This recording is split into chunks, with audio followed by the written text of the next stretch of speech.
За сайн уу манайхаа. Өнөөдөр та нартай гэр бүлээр үүсгэж тохиромжтой The Prize Winner of Defiance Ohio нэртэй гэгээлэг үз санаа сонирхолтой адал явдлаар дүүрэн киног ярьж өгнө. Бүх ажлыг амжуулж асуудал болгоныг зохицуулдаг супер хүмүүс гэж хэний хэлэх вэ? Ингэж бодохоор хамгийн түрүүнд ээж нар л толгойд бууж байгаа зү. Оролцсон уралдаан болгоноос шагнал төөж, өнөр өтгөн гэр бүлээ авч явд гайхалтай нэгэн бүсгүн бод амьдралаар төрсэн охин нь ном бичсэн байдаг ба. Хожим нь 2005 онд энэхүү бүтээл нь кинод дэлгэснээ амилсан байна. Ингээд бүгдээрээ сэтгэл хөдлөм киноныхаа ертөнцөөр хамтдаа илцгаая. Киног эхлүүлэхээс өмнө гадаад амьдардаг үзэгчтэй за мөн ойр дотны хүмүүс нь гадаад байдаг та нартай нэгэн хэрэгтэй аппликейшнийг санал болгоё. Энэ бол Sandman аппликейшн юм. Энэхүү аппликейшн ашиглахад хэлбэр ойлгомжтой учраас та хүссэн үедээ олон улсын шилжүүлэг шууд хийчин. Дээрээс нь ханш шимтгэлийн хувьд ч гэсэн том боломжийн гин шүү. Сүүлд шинжлэгдээд бүр Солонгос болон Европын орнуудаас Монгол руу шууд мөнгөн гуйвал хийж болдог болсон байна лээ. Тэгэхээр танихгүй хүмүүсээс гуйх шаардлагагүй зүгээр л аппликейшнаа татчих аваад бүртгэлээ үсгэд улс дамнсан мөнгөн шилжүүлэг бие дан хийхэд ямар ч асуудалгүй болсон байгаа зү. Sandman аппликейшн.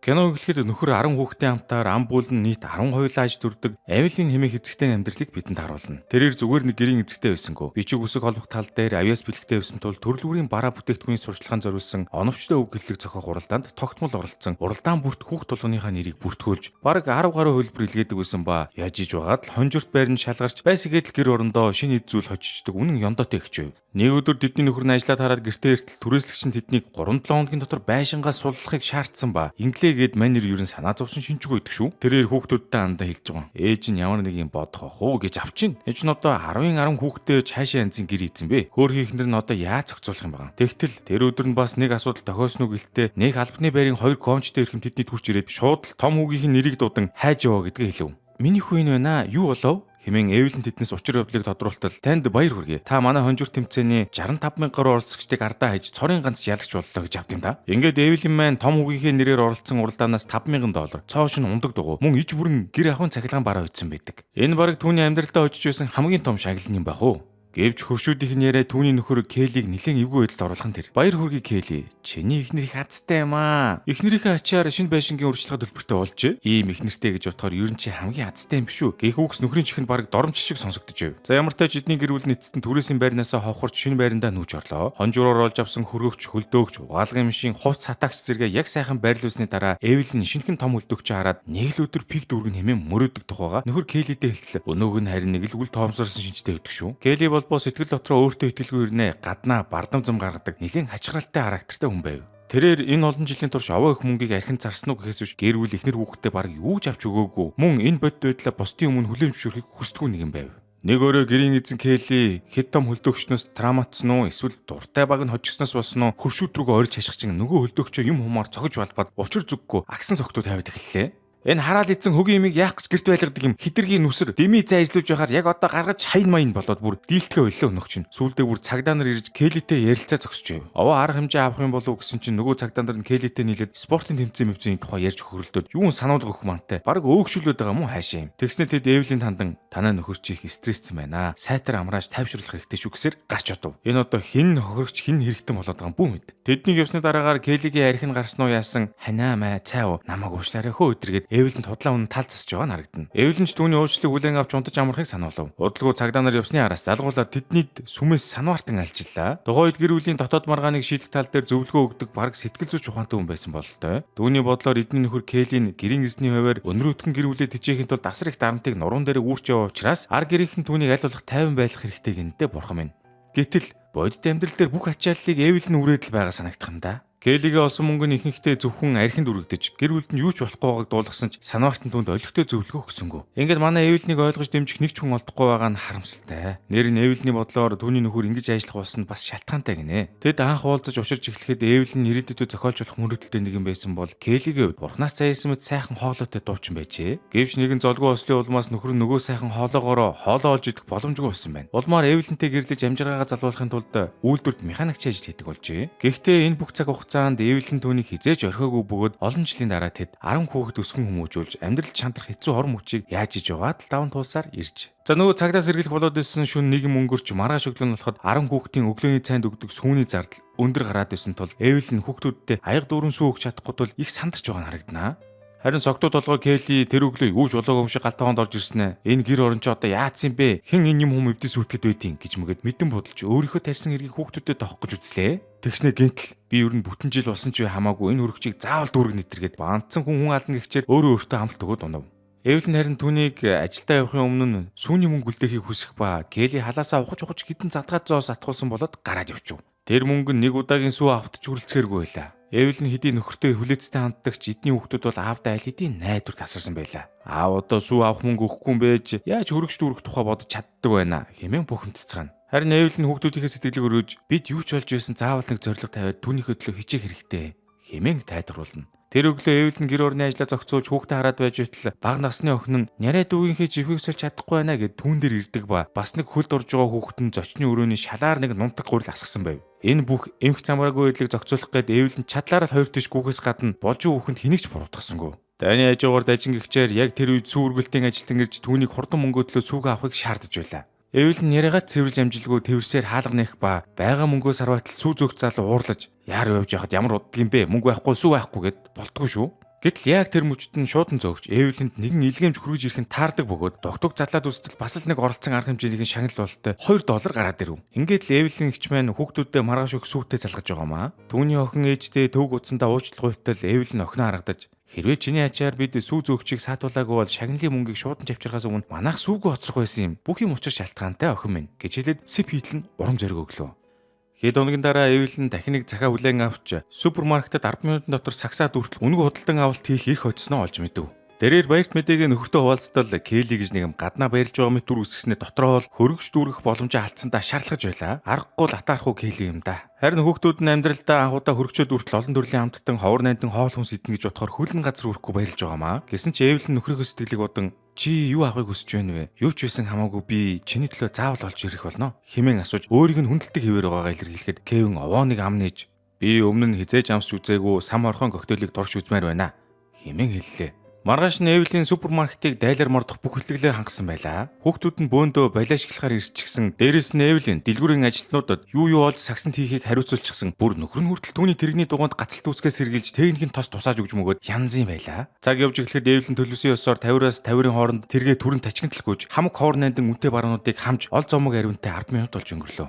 Оройн хоолны үеэр мань хэд чинь үнэтэй стейк гэдэр шараад хүн бүр нэг юм задлчихсан эдний гэрхэн бараг цагаан сарын дайтай найрлж эхэллээ. Гэтэл гинтл Келлигийн дутуугийн комплекс нь сэтэрч хөлдөөгчөнтэйгээ хам хүсэг нэг нэгээр нь гаргаж идсэн ээ. Би стейк биш бургер идмээр байна гэдэр гэж солиороо тунваа. Өөрийнх нь хизээч хийж чадахгүй зүйлийг эхнэр нь овсгоо самбааныхаа ачаар гүйцэтгүүлсэн тул уурандаа шатаж өгөх гээд байгаа болтой. Гэхдээ л Эвлин энэ удаа мөн л нөхрөө буруутгахыг хүссэнгүй. Харин ч нөхөртөө зориулж хөрөгчнөөс тусгаалan бэлтгэсэн сам орхон коктейл гаргаж өгөх ба улмаар Келлиш номхорч эхнэртэй хандан баярлаа хонгор минь гэж хэлээд нулимс туслуулан гэр бүлэрээ ширээ тойрон сууж ховор нандин хоол хүнсээ амаа олохгүй эцэсгэж эхлэв. Цаг хугацаа өнгөрхийн хэрээр Эвлин оролцсон уралдаан тэмцээн болгоноосоо жижиг том шагналуудыг тасралтгүй түүсээр л байла. Хэрэгтэй зүйл хожвол хашгилчин, хэрэгцээгүй зүйл хожвол зараад мөнгө болгочихно. Эгч маань баг ганцаараа шахуу 10 хүүхдэд хижээж гэр бүлийнхээ амьдралыг тэгсгээд л хөөрхөн болгоод байгаа юм. Гэхдээ энэ олон жилийн турш нэг л зүйл огт өөрчлөгдсөнгүй. Энэ бол Келлигийн архитан согтуралт байла. Хожим нь тэдний том охин совилогч болж хоёр хүн бейсболын багтаа гэрээ өгүүлэн гэрээ орхиод амьдралын их талаар шумбан орцгов. Амьдралын их талаараа шумбан орно гэснээр Синкет хайд маань гадаадтайгаа ойр дотны хүмүүс рүүгээ мөнгө шилжүүлэх шаардлага тулгарвал хэрхэн зохицуулдаг вэ? Миний үе цайхан Сэндимен аппликейшнаар Солонгос руу шилжүүлэхэд тэр дороо орж ирсэн. Одоо бүр үйлчлэгээ өргөжүүлээд Европ болон Солонгосоос Монгол руу мөнгө шилжүүлэх боломжтой болсон байна лээ. Ер нь гадагшаа мөнгө шилжүүлэх болон хүлээн авахд хамгийн хэлбэр бөгөөд хурдан шийдлэн Сэндимен аппликейшн юм шүү. Хэрв та өөрөө гадаад амьдардаг эсвэл ойр дотны хүнтэй гадаад дүйдэг бол заавал сонирхоод үзэрэй зөвлөх байна. Одоо харин бүгдээрээ кинороо буцан орцгоё. Эвлиний хувьд хүүхдүүд нь эхнээсээ өсөж том болоод бие дааж гисэнд нь маш их баяртай авах нөхөр Келлин өөрийн орон гэрээ харанхуй нөхдөд зөвлөж манай том хүүхдүүд энэ нүхнээс бараг зүхтахын тулд гэрээсээ явцгаасан тийм байхад та нар дэндүү жаргалтай байгаа юм шүү дэргээд балаа мэрээд хар усаа ударсаар байла. Эвлин ч одоо түүний энэ дэмэрлийг нэг тоогод байдаггүй нь сайн хэргэлдэ. Илүү олон уралдаан тэмцээнд зориулж уран үгс холбох дээр төвлөрөөд завгүй байгаа Эвлин олон хүүхдүүд нь аль болох Келлитэй тэрсэлдэхгүй хичээнэ. Ер нь бол эдний гэр бүлд Келли л ганцаараа сэтгэл дундуур байдаггүй.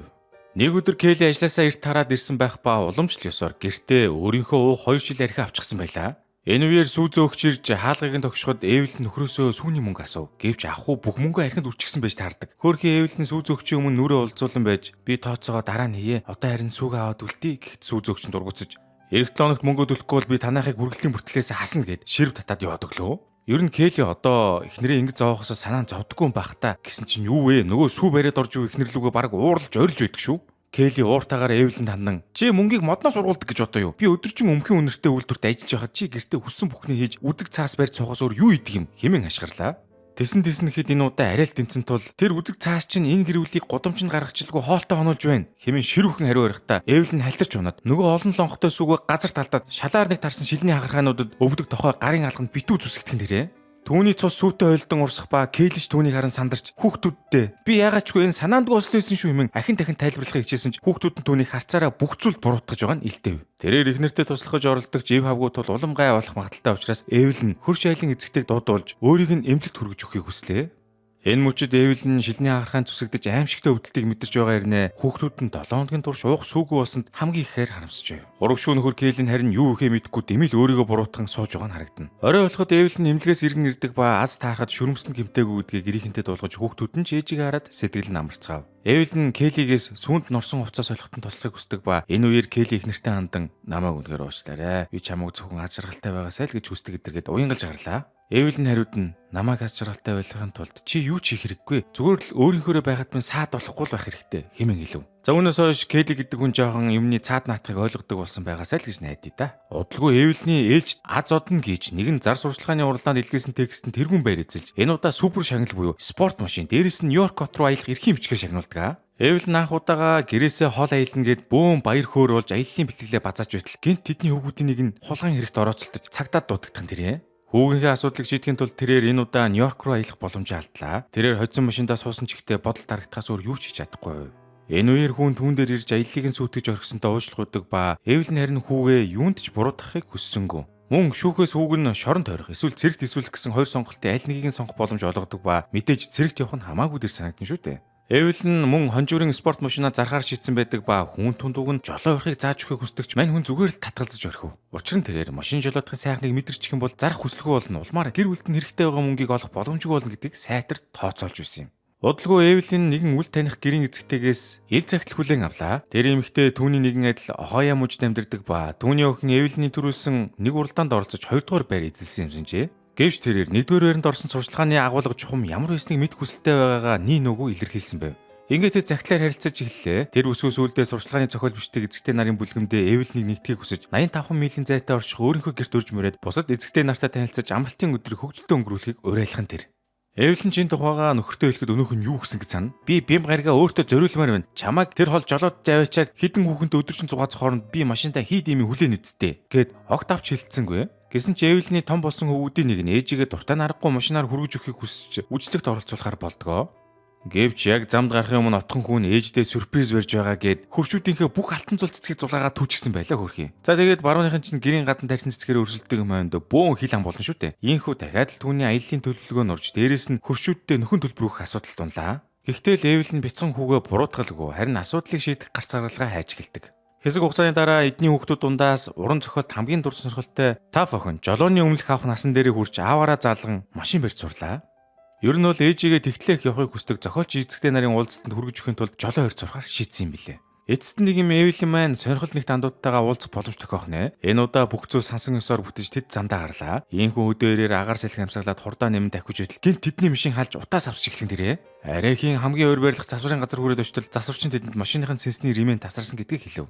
Энэ үед Таф охин аавыгаа буруутгаж "Тэр мэтсээр үйж зориуд энийг солиогүй явуулсан байна. Та хоёр нь аавтаа суусантай харамсдаг үсттэй. Алдартай зохиолч болоод гялцах байсан ч юм билүү. Гэтэл сүүлийн 20 жил өчнөн олон хүүхд төрүүлж өсгөж гэрийн мухар сагсаар хамаг амьдралаа өрн таран хийлээ" хэмээн бухимдахад Эвелин хэсэг чимээг болсноо охиноо тайтгаруул ингэж хэлдэг. "Аав чинь үнэхээр анзаараагүй байхаа. Одоогийн маань амьдралын тухайд би хизээч харамсаж байгаагүй. Энэ аялалд явахыг хүссэн хүн би өөрөө шүү дээ. Ийм гайхалтай охинтойгоо хамт байх энэ цаг мөчтөл надад хангалттай сайхан аз жаргалыг мэдрүүлж байна" хэмээн хэлв. Бүр дийлдэшгүй өөдрөг сэтгэлгээд хүн юм да. Удалгүй тэдний машин засагдаж тэд аяллаа цааш нь үргэлжлүүлсээр зорьсон газартаа ирлээ. Тэр хотод түүний хүлээж байсан зохиолч эзэгтэй нар эцэст нь хонжуурын хатан хаан Эвелинтэй уулзсантаа маш их баярлаж түүнийг халуун дотноор тэрвэрэн өгтцгаана. Эвелин анх удаа өөртөө адилхан хүсэл сонирхолтой. За баг ихэр сүнснүүдтэйг уулзж байгаагаар бүр илүү баярлж байлаа. Түүнийг үрсэн эмэгтэй мөн Таф охиныг шинхэн жолоож боломгцоо ээжигээ энүүртэл авчирсан гэд маш ихээр бахархаж байгаагаа илэрхийлдэг. Эдгээр эмэгтэйчүүд нь яг л элит айрам шиг хамтдаа суралцаж хамтдаа хөгжиж төгс өрөө үг бүтээхийн тулд хэрхэн ажилдаг талаараа өөр хоорондоо туршлага солилцдог ажээ. За ингээд хөл хөөртэй өдөр өнгөрч орой нар жарахаас өмнө мэдээж Таф, Эливен хоёр гэрлүүгээ яаран харих хэрэгтэй болж байгаамаа. Мөн энэ уулзалтын төгсгөл захлаар харьцдаг байсан зохиолч найз нь Эвелинд маш том шагналын сантай уралдаанд оролцох эрхийн бичиг гардуулдаг. Тэрээр өөрөө оролцож болох байсан ч гэсэн олон ам бүлтэй найз Эвелинийхээ аюус чадварт илүү итгэж шагналын эзэн болоосоо хэмээн хүссэн байв. Ийхүү урт аяллаа дараа ээж охин хоёр гэртээ эртэл байшингийн урд хаалхан төвчтэй байлаа. Арын хаалга руу тойроод очтол хүүхдүүд нь байшингийнхаа гадна байцгааж байдаг ба аав нь тэднийг гэртээ оруулахгүй дотроосоо төгцсөн талаар олж мэдв. Эвелин ууртаагаар арын хаалгыг балбаж сэтгэлийн хямралд орсон Кейлиж хаалгаа тайллаа. Тэгснэ ингэж гоо. Яагаад ийм орой ирж байгаа юм гэж зандарч идэх шүү. Эвелин хариудна. Хагас өдөрч хүүхдүүдэд харж чадахгүй юм бол чи энэ гэрээс явсан дээр хэмээн уурлав. Улмаа хүүхдүүд нь ч ээж рүү битгий дайраад бай хэмээн аавынхаа өдөөс эсэргүүцэл үзүүлэх ба Эвелин тэсэлгүй төмпөн дүүрэн цэлцэгнүүрийг нөхөрлүүгээ цацж орхив. Яг энэ мөчид Эвелиний толгойд гинтгэн цэлцэгнүүрийн зар сурчлагын холбоо өс зурсхийн орж ирэх ба хүүхдүүд нь ч ээж хэлхийг сонсоод аавыгаа шоолон хөрлөж эхэлдэг. Эвелин Кейлид тэр хавар тарсан цэлцэгнүүрүүдийг цэвэрлэх даалгавар өгч хүүхдүүддээ оройн хоол бэлэн болтол зург үцгийг хүсв. Оройн хоолоо хийхээр ханцуу шамбалтал хөрөгчөнд нь ердөө 2хан стейк нэм ах байлаа. Кейли уг нь хүүхдүүддээ оройн хоол хийж өгөхөр төлөвлөж байсан ч гэнт цаг хэтэрхий орой болсон тул Эвелинийг буцаж ирэхгүй бол яана тэр чихтэй гэрээсээ зогтчихгүй гэж бодоод архиа гудраад ихсэн бож таардаг. Гэтэл Эвелин юу гээд л нөхөртөө хэдэн балчир хүүхдүүдэд орхиод алга болох вэ? Ямар тач ихнэр нь буцаж ирсэн тэрээр тайвширч мөн Эвелин зориулсан бичгийн ширээ сандал худалдаж авснаа харуулв. Энэ бол миний амьдралдаа харж байсан хамгийн гоёмсог тавилга байна гэж хэлэх Эвелинийг хараад Кейлич гэж бас дотроо хурган баярлаад байгаа бол тээ. Гэвч бүх зүйл ингээд амар сайхандаа жаргасангүй. Банкнаас залах утасны дуудлага Эвелиний сэтгэлийг төвөөж орхилоо. 3 жилийн өмнө Кейли байшингаа барьцаалж 2 дахь зээл буюу $4,000 өр тавьсан байх ба 1 сарын дараа зээлийн хаах хугацаа болж байгаа гэдгийг мэдэгдэв. Кейли согтуу шахуу гэрте орж иртэл зөөхөн буусан Эвелин түүний хүлээгээ сууж байлаа. Улмаар Эвелин нөхрөөсөө зээлээс нь мөнгө өлцсөн үсгийг асуухад Кейли бүгдийг нь үрсэн гэдгээ хэлээд энэ өдөр эрхийг нь мэдчихсэн ч олон жилийн турш урд хормоогоор хойд хормоогоо нөхсөн байдалтай амьдрахаас залхаж халаасантаа жаахан илүү мөнгөтэй байхыг хүссэн гэдгээ учралдаг. Ер нь бол бүх мөнгөө архинд үрсэн тодорхой боллоо доо хөрхий. Одоо бол эдний гэр бүл байшингаа алдах аюултай нүр тулж байгаамаа. Кейли ихтэй олигтойхон шиг гэмээ ухаарчихгүй. Бидний амьдралд оройтод нэг шалахгүй, өөр байр түрээсэлчгүй засварын зардал гарахгүй. Харин ч амарын биш үү гэх ба Эвелин харин чичирсэн хойлогоор энэ бол миний байшин. Би ямар их хүчээр зүтгэл гаргаж олж авсан билээ дээ хэмээн гомдолтой байгаагаа илэрхийлнэ. Удалгүй Эвелин хүүхдүүдтэй байшингаа банкнд хураалгах болсон тул хамаатнуудынхаа айлуудад тарж амьдрах магадaltaй болсон тухайга хэлхээс өөр аргагүй болдог. Хүүхдүүд нь аавыгаа үзэн ядаж байсан ч Эвелин тэдэнд аавтайгаа хүндэтгэлтэй хандаа хэмээн анхааруулна. Хөрөгчөнд үлдсэн сүүлийн хоолоо гаргаж аваад нөгөө том хөлдөгчөө тогноос саллах мөчөд Эвелин ирээдүйдээ яаж нүр тулахаа мэдэхгүй үнэхээр их цөхөрсөн байлаа. Тэр үеэр хувцсны өрөөс хүүхдүүдийн шивнэлдэх дуу чимээ бүдэг бадаг сонсогдох ба очоод тартал нөгөө хэд нь эрх мэрх барьцсан баг майн хөгж байгаа мó гэмээр байдалтай сууж байна. Юу хийж байгааг нь асуухад бид таныг дахиад том шагнал хожоосоо гэд залбирч байна. Бид тустай амьдрмааргүй байна гэд нэг хөрөвдөлтөй ирж байгаа юм тэр. Хүүхдүүд нь хүртэл ийм байдалд орсныг хараад өр нэмтэрч байгаа даа хөрхий. Төд удалгүй сүү үргэлтийн хүн ирэхэд Эвелин дахиад хангалттай мөнгө байгаагүй ба нөгөө сүү зөөгч нь бүр дасцсан тооцоогоо дараа төлөхийг нь зөвшөөрөв. Тэгснээ зүгээр яваад өгчлгөө Эвелинийг чи хувц угаалга хийх үү? Над дугаалгын ажилтан цаашдаа хэрэг болж магадгүй гэж хэлэхэд нь яг энэ санал Эвелинд маш гудамжигтай санагддаг ба тэр дор нь татгалзаж орхидог. Мөн яг энэ мөчөд гэрийг нь ус дуурж найзынхаа ачаар оролцсон нөгөө өндөр шагналтай уралдаанаас нь холбогддог ба түүнийг шигшээ шатан шалгарсан тухай мөн тэр орой доктор Пеппер брендийн төлөөлөгч гертэн цосилж биечлэн уулзалтын нэмэлт мэдээлэл авах болсон тухай дуулгадаг. Улмаар манайд ухаан зүггүй гэр орноо цэвэрлэж Кейлигийн карманд үлдсэн хитэн задгаа мөнгөөр доктор Пеппер брендийн ундаа авч хүүхдүүддээ нэг нэгийг бариулаад нөгөө төлөөлөгч нь тэднийхэр цочиллоо. Эвелиний гэр бүл хамаг сайхнаараа зочныг угтан авч асуултууд нь аль болох оновчтой хариулт өгөхийг хичээдэг. Тэр төлөөлөгч явахынхаа өмнө ингэж байгаа. Тэмцээний эцсийн дүн хагас сарын дараа тодорно. Албан ёсоор 1 сарын дараа хариугаа зарлана гэж хэлэл яваадаг. Түүнийг гарсны дараа гэрийн эзэн Кейли нээх байгуулсан гавьяагүй юм бижиж Эвелин чи энэ удаа гарцаагүй яалах ёстой гэж мэгээд хүүхдүүд нарийн бол ээжээсээ бид нүүхгүй байж болох уу хэмээн асууцгаана.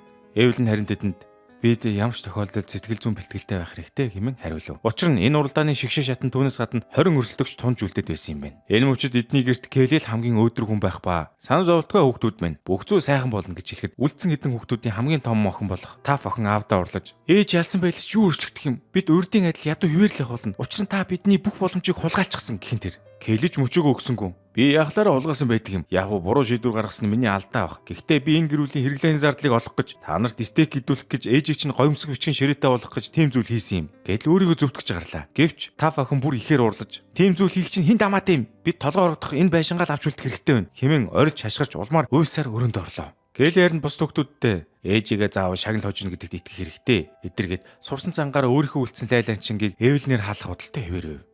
Ерөнхийдөө энэ удаа Эвелин дац тохиохгүй бол эдний гэр бүл сүрхэн тодорхой байлаа. Эвелин чинь боломжийг сүүлчийн найдвар гэдгийг мэдэж байсан юм. Гэрийн эзэгтэн хуваар тэр чадах бүхнээ хийсэн ч нэг л мэтгэд байшингаа сулж өгөхөөр хаяан тэрсэн байв. Шүүгэн дэх сүүлчийн материалаа ашиглан хүүхдүүддээ өдрийн хоол хийж өгөөд байж байтал гинт гэрийн утсан дуурч Эвелин харилцаараа яран авлаа. Цаанаас залгасан хүн баяр хүргэсэн хүн гайстай яриагаа эхлүүлэх ба хүүхдүүд нь ээжигээ нөгөө том шанглыг хоцсон байна гэж бодоод гүйлтэн ирж хамтдаа яриаг нь сонстол тэр нь зүгээр л нэг цэвэрлэгээний компаниас нэг удаа хивсээ үнгүй цэвэрлэх тухай борлуулалтын дуудлага байж таардаг. Хөөхөдөө хитрхэн өндөр хүлээлттэй байсан зарим хүүхдүүд нь бүр өөлж байгаа нь харагдана. Ингээд энэ хэд маань хамаг юм баглаж гэрээсээ нүхтээ бэлтэж байтал гэрийнх нь уц дахин нэг удаа дугарлаа. Эвелин ямартайч нэг их хүлээлтгүй харилцаараа автал сайн байна уу? Хадагтай Эвелин мөн үү? Доктор Пеприйн зүгээс зарласан уралдаанд 250 мянган орцогчийг ардаа хин төрүүлж супер хонжуур эзэн болсныг дуулахад таатай байна гэж авт юм да. Бурхан очиг суулаа гэж. Энэ шагналдан тэгээ юу багтсан байдгүй гэхээр хоёр хүний Швейцар явах аяллаа ирэх. Ford Mustang автомашин, тансаг брендийн хос бугуун цаг мөн $3440 бэлэн мөнгө багтжээ. Эвелиний нүднээс өөрийн ирэхгүй баярын нулимс урсаж, энэ шагнал манай өнөөртгөн гэр бүлд яг зөв цагтаа ирлээ. Та миний өдрийг гэрэлтүүллээ хэмээн хариу талархал илэрхийлв. Нэг л мэтэд нөгөө бүлтгэнсэн олон хүүхдүүд нь түүнийг бүчин зогсох ба ээж нь тэдэнд би чадлаа гэж хэлснээр тэдний гэр бүл энэ удаа тархаа бутархай амьдрах аюулаас аврагдаж чадлаа. Бүхэн хагартлаа баярлаж байхад тэр дунд та охин харин тийм ч аз жаргалтай байсангүй. Бараг л илүү гунигтай байгаа нь харагдана. Аав нь түнд одооноос бүх зүйл сайхан болно хэмээн аргатахад Таф хариуд нь би тэгж бодохгүй байна гэж хэлээд уйлсаар өрөөрөөгөө гүгээд орчихов. Эвелин охиныхаа араас тайлбарлахаар ортол